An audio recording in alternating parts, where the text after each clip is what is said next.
This is the Panasonic Breadmaker. It's one of the stainless steel ones. It's an older model, but it's really good. If you look inside, you can see the loaf pan there, and the top bit opens as well. This section here, you can put raisins or seed or such like, and into this bit here goes the yeast. There's a bit of a menu system here, but the actual bread maker does come with a thorough recipe book, which is well worn. We've used this bread maker a lot. It's probably about 10 years old, and it is excellent. We've had other brands before, but Panasonic always seem to consistently make the best bread makers. So I thought I'd make a loaf of bread. Today I'm just going to make a basic white loaf. You can see, I'm hoping, that the white loaf comes as a medium, large or extra large. What is different each time is the amount of flour. Obviously, the more flour you put in, the bigger the loaf that comes out. So what I'm going to do is I'm going to take the loaf pan out of the bread maker, switch on the scales first. I'm not sure how well this is going to go one-handed, but we'll try. And I'm going to try and follow the instructions. Reset the scales back to 0. And I'm just going to make a medium white loaf. So we need 400 grams of strong white flour. I'm using Dove's Farm because this particular brand is consistently really good. It's organic, and they also do a range of ancient grain as well, which allows you to do some slightly different loaves like einkorn or emma, which are interesting. So in goes we're going to try and go for 400 grams. Like I said, one-handed. This might be slightly tricky, but 200, 250, and there we go. That's 267 out of that packet. And I think at this point I need to just pause in order to open a new packet of flour. This one is Sainsbury's So Organic. They actually didn't have any of the Dove's Farm in stock when I was ordering, so I've had to make do with this one instead. So hang on, I'll be back in a moment when I've opened the packet. So here we go, packet now open, and we're going to go for 400 grams. 280, 300. You have to be very precise when making bread, so I'm hoping this lands exactly on 400. What tends to happen is if you don't put the right ingredients in, you get to the end of your cooking cycle and you end up with a brick. Very disappointing after waiting 4.5 hours sometimes. 399, slightly more. There we go, that's 400 grams. Next, we need sugar.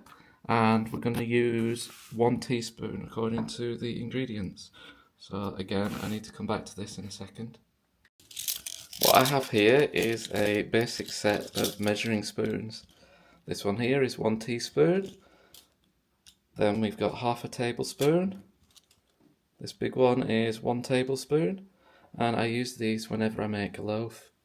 So what we're looking for is 1 teaspoon of sugar. So here we go, this spoon here, I have to say this is tricky one-handed. This is 1 teaspoon. So this is 1 teaspoon coming out of the sugar pot now, but what you need to do is make sure it's absolutely level and precise. So use the handle of a spoon or something and just scrape the top off, so you can see that the actual amount of sugar we've got is totally accurate. Once we've got that, just sprinkle it into the loaf pan. Don't just dump it all in one go, because then it's not evenly distributed. So try and sprinkle it as much as you can. Next on the list is going to be salt. So once again, same sort of thing. It's 1 teaspoon of salt. We're going to use the measuring spoon, and we're going to get the salt out, and then we're going to put it into the loaf pan. So the salt I'm going to be using is just fine sea salt by Sainsbury's. There's nothing special about it, it's just standard salt. My spoon is here, and as before, I'm going to make sure it's completely level and take the top off with a spoon handle. There we go. So that's an accurate measure of a teaspoon of salt. Sprinkle it into the loaf pan.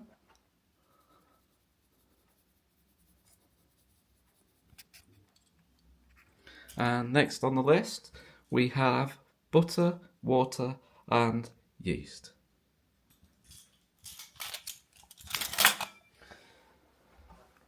For the butter, it's nothing special, it's not even butter. I'm using Flora margarine.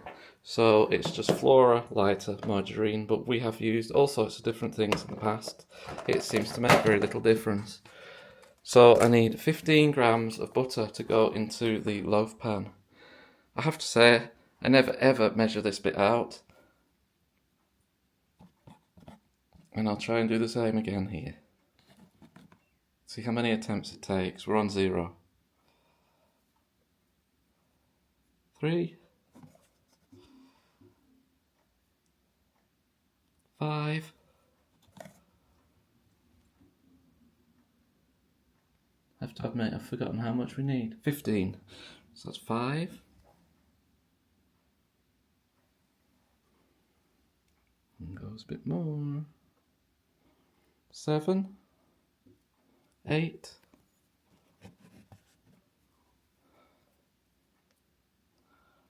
10, 11, nearly there. 13, 14, 1 gram more. 15, there we go. Put the lid back on the butter. And we're done with that. Next we need water. This, unfortunately, is the default water measuring cylinder that comes with the Breadmaker. It's usable, but I don't know whether you can see, but the numbers are just plastic on plastic, and they're actually really difficult to see. So all we did was I just bought a basic glass jug with measurements on the side. It makes things so much easier because then you can see the actual water level versus the actual numbers on the side. When you tend to put the water in the plastic jug, the water level fills up, but then you can't actually see the figures against the actual plastic side. It becomes very complicated. So I'd recommend anybody to buy a basic measuring jug with proper legible numbers on it, because it makes your life so much better. So I'll go fill this up and I'll be back in a second. So I don't know whether you can see, I'm hoping you can, but we need 280 millilitres of water. I've just filled up my jug and there you go. It has exactly 280 millilitres in it. So we get the jug. All we need to do is pour it into the loaf pan. Nothing special. Just pour it around in there. And that's it, all done. The only other thing I can mention is that all the tap water we use is actually filtered. It also has to just be not hot, just normal standard temperature, not too cold, not too hot. Chlorinated standard tap water also works fine, but I did notice that once we started using filtered water, we seem to get a better rise from the loaf. So it's something to consider if you start having problems. So one of the last things we need to do, once all the ingredients have gone in, which is now, is the loaf pan goes into the Breadmaker. It gets placed in the top and it just twists ever so slightly. You see, there's a twist. The twist locks it in place. Once that's in, we've got to then think about the yeast that needs adding. So I'm going to have to measure that out. This is just standard old Sainsbury's fast action dried yeast. Nothing particularly special. You can use any brand you like. We've not noticed any difference between any of them. So what happens now is the lid gets closed, you open the top bit, and the yeast is going to be placed in here. What we need is 3/4 of a teaspoon of yeast. Now this is going to be half a teaspoon, and then a 1/4 teaspoon. So bear with me while I try and measure this out. Once again, the teaspoon measurements have to be leveled off across the top. It's especially important for the yeast, otherwise your loaf does some weird and wonderful things. It has to be accurate. So we'll start with the half a teaspoon, and then I'll add the 1/4, and we'll see what happens next. I'm just using this plastic container to catch any excess. We'll start with a half teaspoon. These have to be accurate, as I mentioned before, so we'll smooth the top off so you can be confident that it's an accurate amount. So this is half a teaspoon, which just gets tipped into there. So there it goes. And then we've got 1/4 of a teaspoon to come next.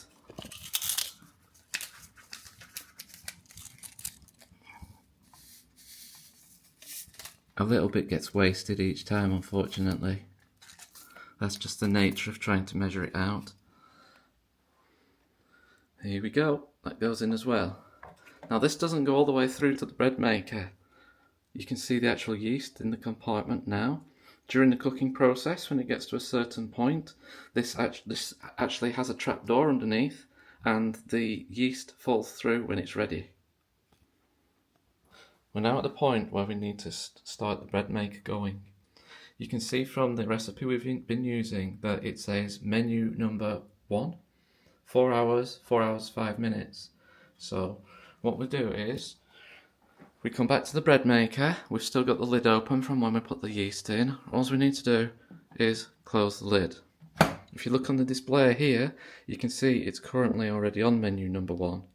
If you press the menu button, you get all the other menu options.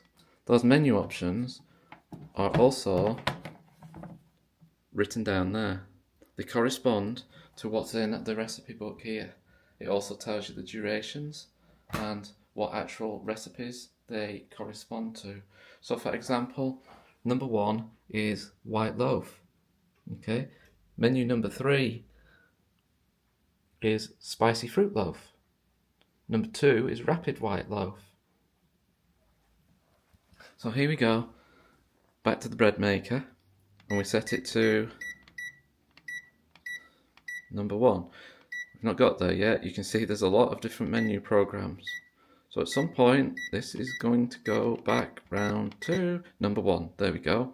So we've chosen menu option number 1, and you can see over here, it's asking you what crust color you want. By default, it's just set to medium.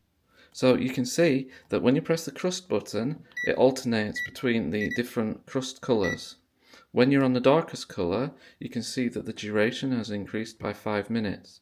So a dark colored crust takes 5 minutes longer than a medium or light one.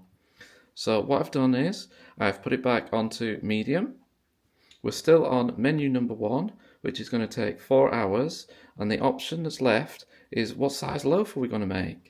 Now, from the recipe book we looked at earlier, we've got medium, large, and extra large, and this corresponds to the options available here. So you've got medium, large, and extra large. It's very important that you choose the correct size loaf. So right now, we've got it set to medium loaf. Menu option number 1 is going to take 4 hours. It's going to be a medium crust. And all that's left now is to click the start button, which is now flashing. It's ready to go. So all you do is click start, and that's it. It's started. The only thing you'll see is that there's a little icon here at the top, and it moves along, showing you the different stages that the loaf is at as it goes through the cooking process. So we'll come back to this in a little while when it's closer to being complete. I forgot to point out that each different type of loaf you make takes a different amount of time. So you can have a rapid white loaf or a standard white loaf, for example. Maybe you saw the rapid white loaf recipe in the book. So a rapid white loaf takes less time because it doesn't allow the yeast as much time to mix with the loaf mix and for it to rise, etc. So this loaf here is a standard white loaf, which is going to take, well, there's 3 hours and 54 minutes left. There's no rush for us to have the bread ready. So it's better to let the yeast eat through the sugars and to let the mix rise properly in the loaf pan because you get a better result. But if you're desperate, yep, you can produce your loaf in 2.5 hours. It's edible, it's fine, there's no problem with it. It's just that if you want to do the job properly and you have the time, then why not just wait? We're still on the first step here. So 7 minutes have passed and the stage that we're at is called rest. So once the ingredients have gone in, it just allows the mix to rest before it moves on to the later stages. So we've got rest, knead, rise, bake, and then of course the end. So the next step that we're going to hit will be knead, which I should hopefully be able to catch and meet you back here, and you can listen to the noise it makes. You don't actually need to do anything with the bread maker after you hit start.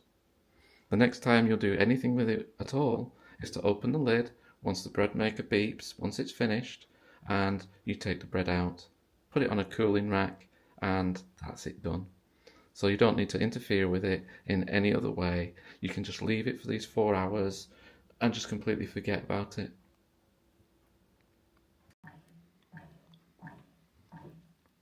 So the bread maker has now got to the next stage, which is to knead. If you listen really carefully, this is all that you hear for a little while. The mixture finished resting. When it rests, all it means is that the ingredients that you've put in the bread pan are reaching the ambient temperature of the environment around. So then they can be kneaded and it works more effectively then. So we'll be kneading for a little while. I don't know whether you can hear, but the actual noise it's making has changed as the knead speed is altered. Listen carefully.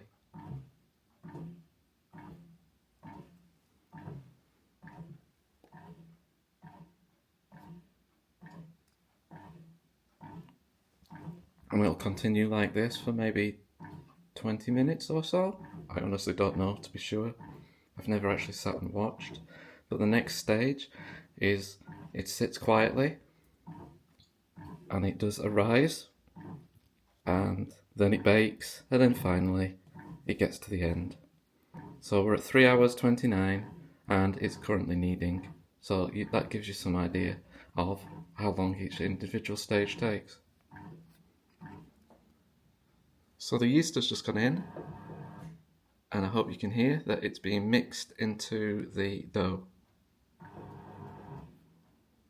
The sound it makes is different.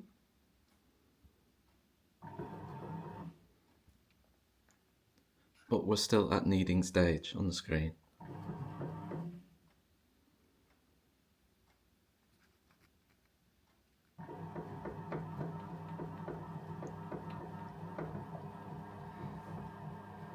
It's not very loud, really.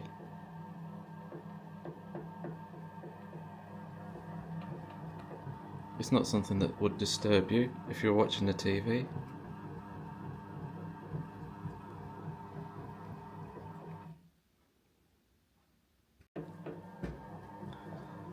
We're now at 3 hours 17 and we're still kneading. You can hear that it's going quite rapidly now. So all the yeast is being thoroughly mixed in to the loaf mix in the loaf pan. It wouldn't surprise me if it goes for another 10 minutes before it goes on to the rise cycle.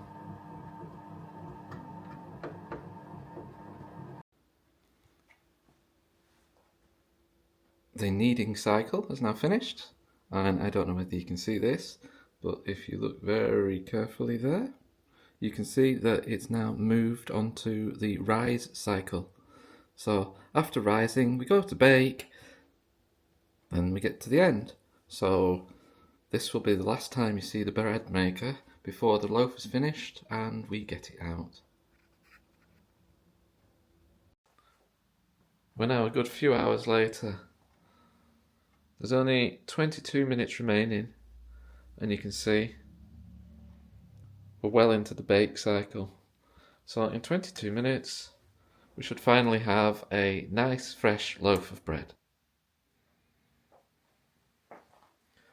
The bread maker has now finished.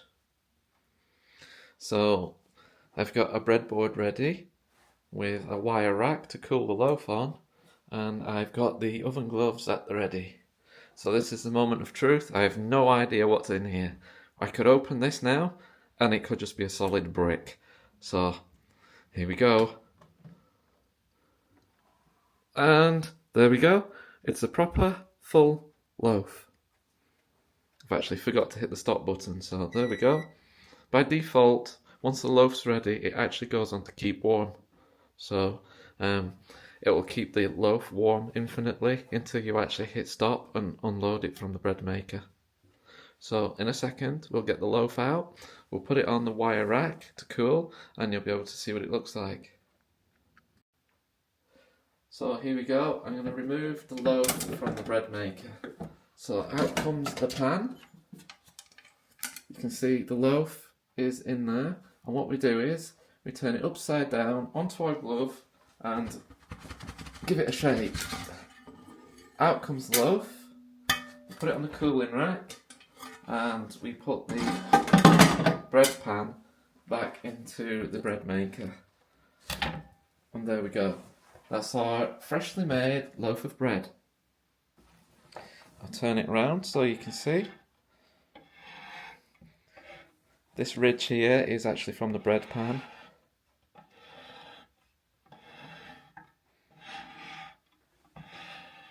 This is a nice loaf.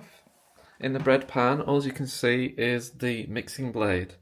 So when we turn the loaf upside down, the mixing blade that is there falls out of the bottom of the loaf, and it just leaves a bit of a cut in the base of the loaf, which you can see.